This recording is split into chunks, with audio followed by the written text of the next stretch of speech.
গুৱাহাটীৰ পৰা আহিয়ে প্ৰথমে মা দেউতাক আপোনালোকে মোক দি পঠিওৱা মৰমবোৰ তেওঁলোকক দিলোহি। মাক এনেদৰে গামোচাখন পিন্ধাই দিলোঁ। গামোচাখন লৈ মাৰ মুখত এক সুন্দৰ হাঁহি বিৰিঙি উঠিছিল। দেউতাই সেই দৃশ্য উপভোগ কৰি আছিল।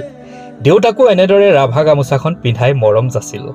দেউতাই গামোচাখন লৈ প্ৰাণ খোলা হাঁহি এটা মোক উপহাৰ দিলে।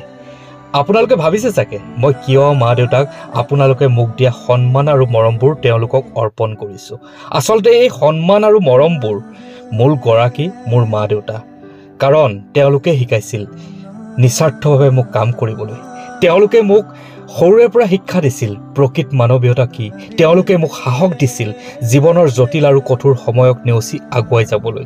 তেওঁলোকৰ অবিহনে হয়তো মোৰ এই যাত্ৰা আৰম্ভ কৰিব নোৱাৰিলোহেঁতেন।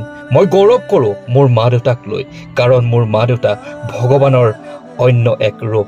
আৰু দেউতাই মৰমেৰে আপোনালোকে দি পঠিওৱা মৰমবোৰ এনেদৰে সাঁচি ৰাখিবলৈ চেষ্টা কৰিছে। দেউতাই বা মায়ে গম পোৱা নাই যে মই এনেদৰে ভিডিঅ' ৰেকৰ্ডিং কৰি আছোঁ। আৰু মই মনে মনে ভিডিঅ' ৰেকৰ্ডিং কৰি আপোনালোকৰ প্ৰতি থকা মা দেউতাৰ মৰমবোৰ আৰু মোৰ প্ৰতি থকা মৰমবোৰ এনেদৰে দেখুৱালোঁ। প্ৰত্যেক সন্তানেই চেষ্টা কৰক আপোনাক দিয়া সন্মানবিলাক মা দেউতাক এনেদৰে যাচিবলৈ। ধন্যবাদ।